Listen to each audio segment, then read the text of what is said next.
का का गेली होतीस तू त्या गुरुकुलामध्ये?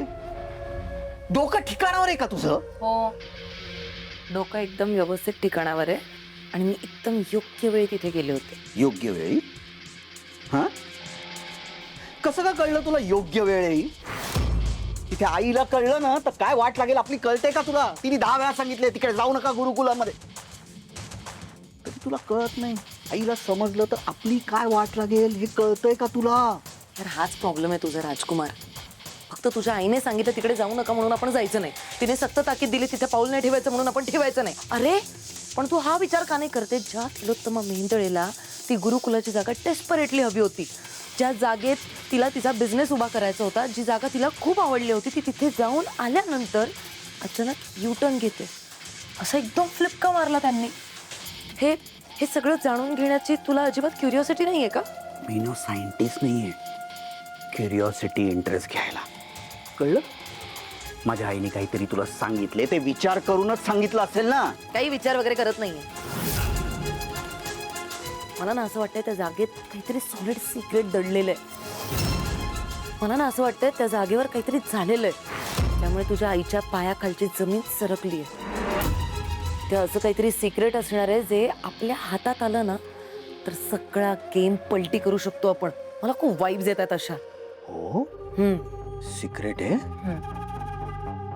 मोनिका डार्लिंग, काय सिक्रेट असेल? आणि ते सिक्रेट तुझ्या हाताला लागलं तर काय तीर मारून घेणार आहेस तू? हे यार, तू पुढचा विचारच करत नाहीस. आपण काय आयुष्यभर डोळ्यांवर पट्टी बांधून जगायचंय का? हा, आणि तुला जे काही वाटतंय ना तुझी आई खूप विचार वगैरे करून सगळं करते, तसं काही नाही. त्यात तुझा विचार नाहीये. फक्त त्या सारंगला आणि कंपनीला वाचवण्यासाठी सगळा विचार करते ती बाई. तो लाडका मुलगा आहे ना. बरं, सारंगचं बाजूला असू देत रे. त्या कंपनीत प्रॉपर्टीत स्वतःचं स्थान वगैरे काही निर्माण करायचंय की नाही आपल्याला? का आयुष्यभर त्या सारंगच्या हाताखाली नोकर बनून काम करायचंय? हा, काहीतरी एफर्ट्स घ्यावे लागतील ना. मोनिका डार्लिंग, रूपम कॉस्मेटिक्स मध्ये माझं काय स्थान आहे ना मला नीट माहिती आहे. माझा काय अधिकार आहे ते मला माहिती आहे. तू तुझं बघ, ही फालतूगिरी चालू आहे ना, जासूसगिरी करण्याची, ती तात्काळ बंद करायची. आणि हे फालतूचे सल्ले मला द्यायचे नाही. मी माझं बघून घेईन, कळलं? ओके, बघून घे, बघत बस. एक दिवस सगळी प्रॉपर्टी, संपूर्ण कंपनी, सगळ्या गोष्टी त्या सारंगच्या नावावर होती, तेव्हा पण फक्त बघत बस. हा, स्वतःला तर काही करायला जमत नाही, काही करण्याची धमक नाही. आणि मी जर माझं डोकं वापरून काहीतरी करायला जाते तर माझ्या रस्त्यात सगळ्यात पहिले आडवा येणारा माणूस तूच असतोस. नवराच बायकोची साथ देत नाही. हे असल्या वागण्यामुळेच ना आपण आयुष्यभर मागे राहिलोय. माझी चूक आहे, मी उगाच तुझ्यासोबत शेअर केलं.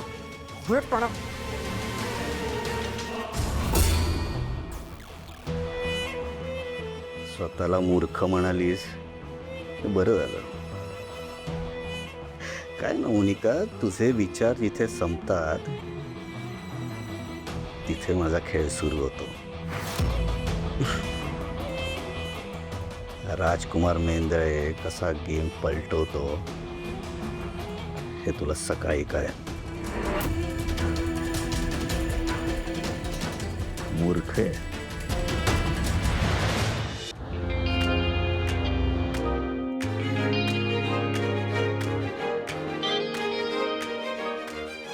शुभ्रा, तुला आईस्क्रीम पार्लर मध्ये जायचं होतं ना? बघ, आपण फायनली पोहोचलोय. चल दोघं जाऊयात आणि आईस्क्रीम खाऊन येऊयात. चल. ओवी नाही येणार?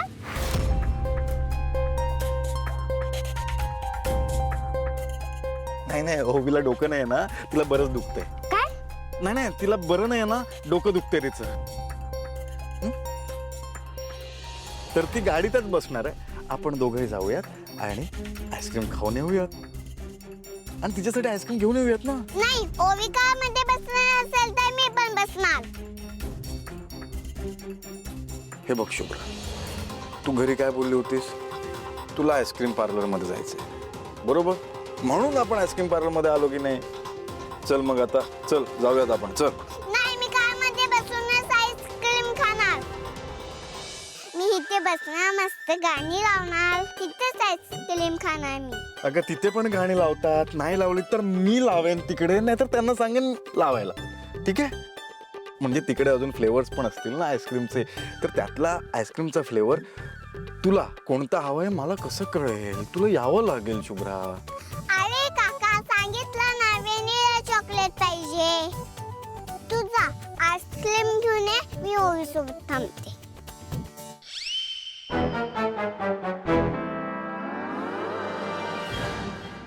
काका आज खूप मज्जा आली. आपण उद्या पण जाऊया आईस्क्रीम खायला.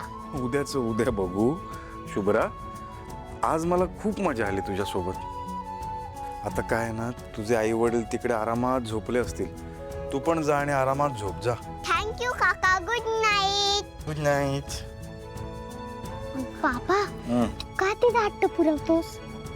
त्या शुभ्राच्या नादात माझा गाण्याचा रियाज नाही झाला. आता उद्या टीचरला काय सांगू? मी उद्या जर नीट गायले नाही तर माझा परफॉर्मन्स कॅन्सल करतील त्या. मला आत्ताच्या आत्ता रियाज करायचा आहे. प्लीज काहीतरी कर. काही करून मला मस्त परफॉर्मन्स करायचा आहे. तू बोलणं थांबवशील तेव्हा मी काहीतरी करू शकेन ना. ऐक माझं, आता आपण बाहेर जाऊयात. तू गाडीत बस, काचा बंद करूयात. तुला पाहिजे तेवढा रियाज कर, मी बाहेर थांबेन. चल. काय काय कुठे निघालास? हा, कुठे येऊन चाललायस रात्री तिला? ते जरा ओवीला घुसमटल्यासारखं होत होतं गरमीमुळे. बाहेर फिरवून आणतो तिला. लहान मुलींना एवढ्या रात्री बाहेर घेऊन जायचं नसतं. उद्या जा. चला चला, गुड नाईट, झोपायला जा. आई, मला असं वाटतं की आपण सकाळीच बोललो ना या विषयावर. माझं आयुष्य कसं जगायचं आहे हे मला चांगलंच माहिती आहे. नको ना तू सांग. असं का वागतोस माझ्याशी परक्यासारखा? सारंग, मी आई आहे तुझी, मला काळजी वाटते म्हणून पोटतिडकीने बोलतेय ना मी तुझ्यासाठी, या पोरीसाठी. आणि तू माझ्याशी असा बोललास ना तर मला खूप त्रास होतो. माझ्याशी असं नको बोलत जाऊस प्लीज. बाळा तू वर जा. पण बाबा जा बोललो ना.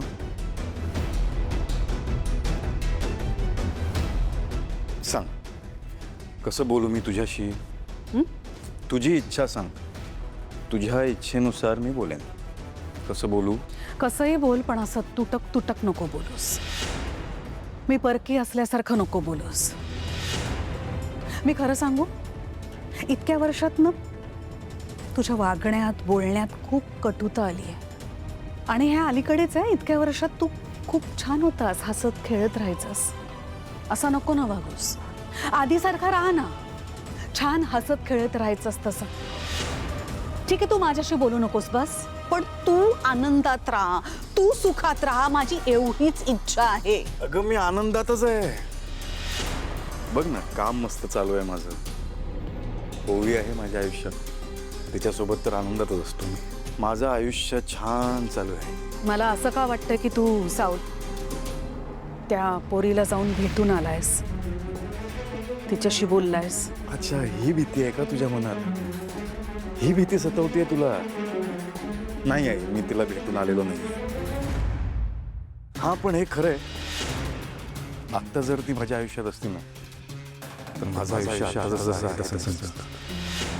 आणि हेही खरंय, नाही विसरू शकत नाही तिला.